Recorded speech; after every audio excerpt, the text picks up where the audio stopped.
Hi Virgo! Welcome, welcome. Tingnan natin kung ano yung mensahe sa'yo.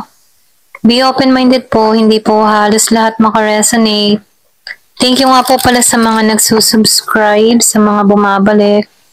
Maraming pong salamat. Give me the message for Virgo. Ano yung mensahe para dito?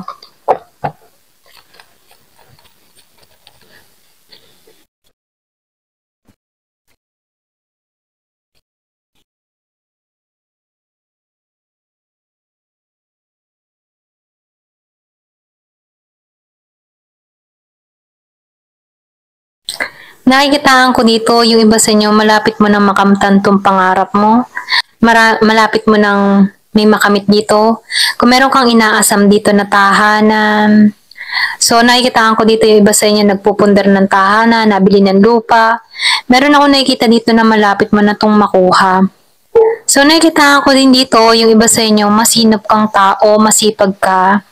Marami kang responsibilidad or pwede rin marami kang mga pangarap para sa pamilya mo. Andun yung pagnanais mo para mabigyan ng maayos na buhay ang pamilya mo. Yung iba sa inyo na nagtatrabaho sa ibang bansa, okay? Meron ako nakikita ditong nasa ibang bansa, kumakayod, nagtatrabaho para sa magandang kinabukasan ng pamilya niya.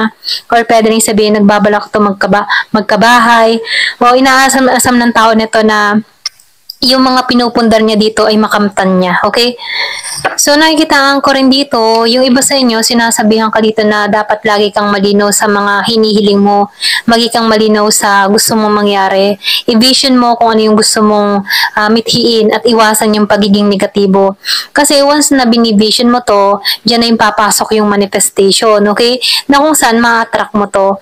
Kasi nakikitaan ko dito, meron ditong hatid na tagumpay, na kung saan, kung ano man yung mga pangarap mo, makakamtan mo to, okay? Yung iba sa inyo, nakikitaan ko dito, nalulungkot ka. Meron kang mga pinagdadaanan sa panahon ngayon, okay? Pwedeng meron kang pinagdadaanan na isang tao, pwede rin sa kaperahan. Okay, kung ano man yung mga pinagdadaanan mo or kung ano man yung kinalulungkot mo dito. Meron kasi ako nakikita dito na meron ditong sinayang, meron ditong inabandona, meron ditong ginusti, meron ditong pinakawalan. Yung taong ito, nakikita ko dito, ibinigay niya ng lahat pero pinakawalan pa rin siya dito. Para siyang tinapon dito. Kaya itong tao na ito nakakaramdam siya ng kalungkutan. Yung iba sa inyo, nakikitaan ko dito, nasa ibang bansa, okay? Kumbaga kahit anong bigay na tulong mo sa Pilipinas, kung ikaw ay nasa ibang bansa, kahit ano yung bigay mong tulong sa pamilya mo, nakikitaan ko dito nakakaramdam ka ng lungkot kasi hindi nila na-appreciate yung ibinibigay mo, okay? Ito rin nakikita ko. Yung iba sa inyo, or pwede rin sabihin, malungkot ka dahil hindi mo kasama yung family mo. Give me the message. Kumbaga, ang bigat-bigat na ng nakaatang na responsibilidad para sa'yo. Yung iba naman sa inyo, kaya ka nalulungkot dito dahil nasaktan ka, dahil iniwan ka dito ng walang paalam. Ginusting yung iba. Ito lang yung nakikita ko.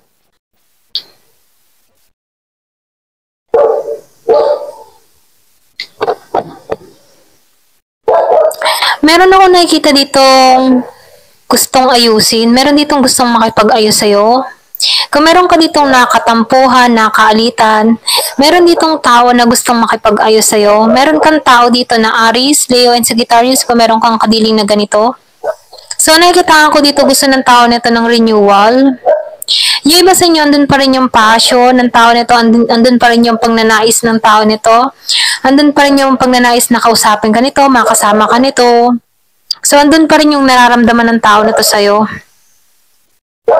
So, nakikitaan ko rin dito, nag-isip-isip tong tao nito. Okay, na-stuck to sa sitwasyon or nag-isip-isip to ng panahong nag-isolate siya dito. Kasi meron ako nakikita ditong ginusting or iniwan ng walang paalam. Meron ako nakikita dito magbabalik or pwede rin ayusin yung sitwasyon, yung connection. Ayan, pasensya na kung meron kayong naririnig na tahol ng aso.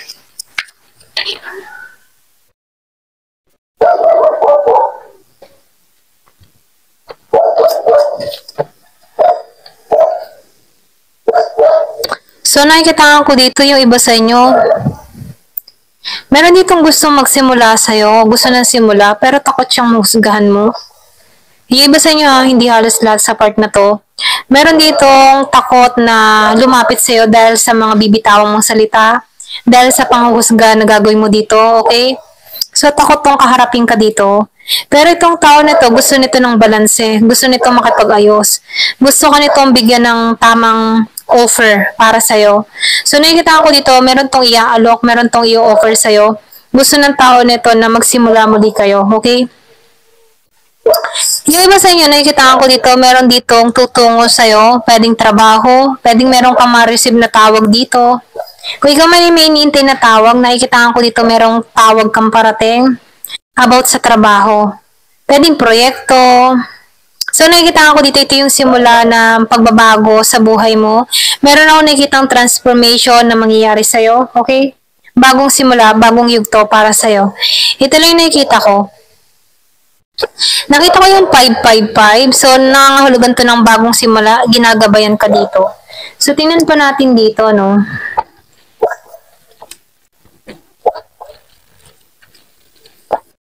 Give me the message.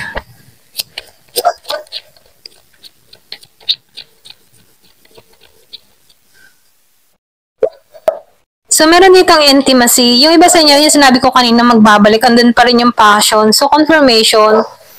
Meron ditong nakakaalala sa'yo. Andun pa rin yung sexual chemistry. Hindi ka nito malimot, okay? Lalo-lalo na yung mga pinagdaanan nyo, mga pinaggagawa nyo, okay? Andun pa rin yung passion ng tao na to sa'yo. Pagdating sa'yo, ha? Honeymoon. So, nakikita ko dito, yung iba sa inyo, meron kang aatinan na kasal, binyag, okay? Or pwede rin sabihin, yung iba sa inyo, meron kang atinan dito na kasal, okay? So, nakikita ko dito, meron dito magkikitang muli dito, okay? Yung iba sa inyo, no? Give me the message. So, nakikita ko dito, meron kang aatinan, okay? Yung iba sa inyo, mga event, meron kang makikilala dito. Or pwede rin sabihin itong tao mo, biglaan kayo magkita nito doon. So, meron ditong distance, okay? Yung iba naman sa inyo, nakikita ko dito, meron kang kapartner dito na malayo kayo sa bawat isa. Meron ditong LDR situation. Bagamat merong LDR situation dito, nakikita ko dito, yung iba ha, kahit malayo kayo sa bawat isa, hindi nagiging hadlang yun. Excuse me. Hindi nagiging hadlang yun, physical or emotional, ano? Para kayong magkasama pa rin dito. Excuse me. Yung iba naman sa inyo, nakikitaan ko dito, moving on na talaga. Okay? Hindi ka available sa person mo, sa past person mo, ayaw mong sayangin yung oras mo. It's over na. Okay?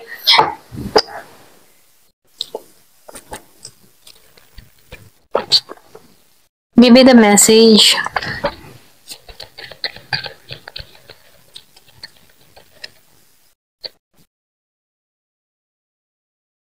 Meron kang tao dito na nati-trigger. Yung iba sa inyo, tensionado. Napi-pressure ka. Meron kang gustong makamit, meron kang gustong makuha. Pwede nga iba sa inyo umiidad na nagmamadali ka na, or meron kang gustong ma-achieve na goal, ganyan. O yung iba naman gusto na mag-asawa. Pero sinasabihan ka dito, huwag kang ma-trigger. Kasi nakikita ko dito yung pag-asa. Kung naman yung hiling mo, masasakatuparan mo to. Andito ka sa stage ng transformation, may pagbabago na mangyayari sa'yo.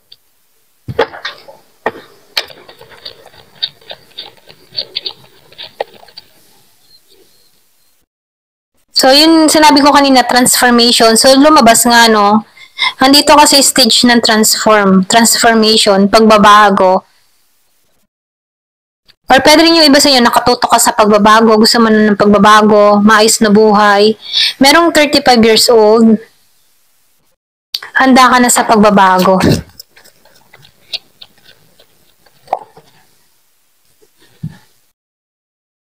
So, ginagabayan ka dito, kaya huwag ka mag-alala, no? Meron ditong 44 years old, 35.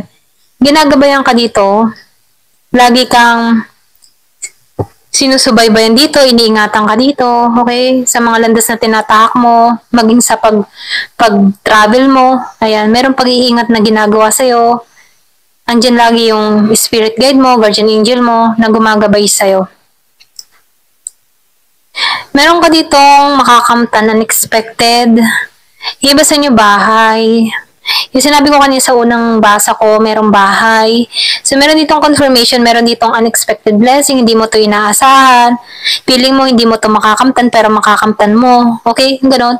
Yung halimbawa, for example, nandiyan na yung bahay. Iniisip-isip mo, kala ko hindi ko to makakamtan. Ngayon na nakakamit ko na. Mga ganon, no?